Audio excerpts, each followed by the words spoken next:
Ever feel like you're wandering in the desert, searching for your own personal promised land? Absolutely. We're diving into part 3 of Journey to Abundant Living.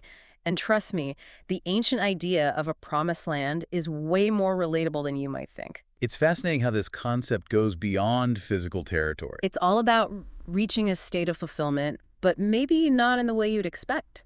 It gets at the heart of what truly matters to us, what we value most deeply. Let's unpack this with our expert, who always helps connect these dots between ancient wisdom and our lives today. It's all about reaching a state of deep fulfillment, aligning with your purpose. Exactly. The source mentions the Israelites finally taking over this good land promised to their ancestors.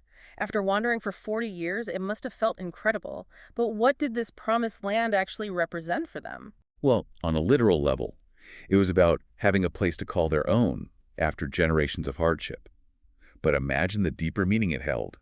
God's faithfulness to his promises, a reward for their perseverance, a place of abundance and rest. It wasn't just about material wealth, it was about finally experiencing everything they held dear. It's incredible how that journey mirrors our own personal struggles, isn't it? We all face our own deserts and long for that place of abundance, so it's like landing that dream job, finding lasting love. But it's more than that, right? Precisely. And it's interesting, the source emphasizes that God did fulfill his promise, referencing verses in Genesis and Joshua as proof. But this brings up an important question for us today. Does God's faithfulness in the past automatically guarantee our version of the good land? Right, that's the big question. Absolutely. The source brings in the Apostle Paul's letter to the Hebrews here, which feels really relevant. Paul reassures us that God is faithful to his promises, and not just in a physical, tangible way. This applies to our dreams, our deepest desires for fulfillment.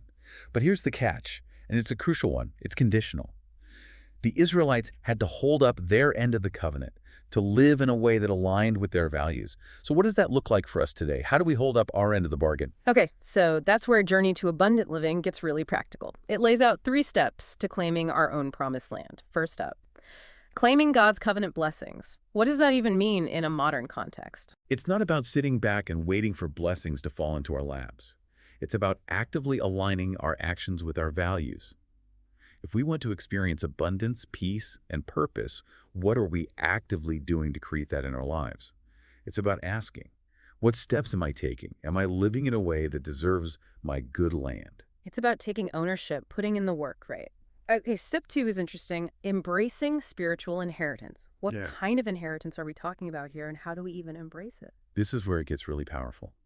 It's about recognizing the intangible treasures we've inherited. A sense of peace, a deep-rooted purpose, a connection to something larger than ourselves. Think about how many of our modern struggles feeling lost, empty, lacking direction might stem from forgetting about this inheritance, from neglecting that spiritual connection. Wow, that's a really profound way to look at it. Okay, the final step is living in expectation.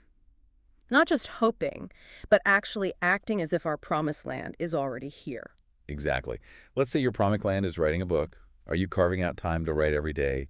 Are you investing in your craft, connecting with other writers? That's living in expectation. Or maybe it's about finding a fulfilling career. Are you updating your resume, networking, putting yourself out there? It's about aligning your actions with your vision. I love that. It's about taking those tangible steps, even if they're small, to make that vision a reality. So as we wrap up, the source teases the final part of Journey to Abundant Living, which focuses on overcoming enemies. It makes you think. Even when we're clear about our promised land, there are always obstacles, right? But what if the biggest enemies are the ones we carry within ourselves? Our doubts, our fears, that feeling of unworthiness. That's a powerful insight. And it's often those internal obstacles that hold us back from experiencing true fulfillment, from claiming our own personal promised land. Absolutely. So to our amazing listener, if you're ready to explore those internal obstacles and discover how to overcome them, make sure to check out the final part of Journey to Abundant Living. It's about removing those roadblocks and stepping fully into the abundant life that's waiting for you. Trust me, it's a journey worth taking.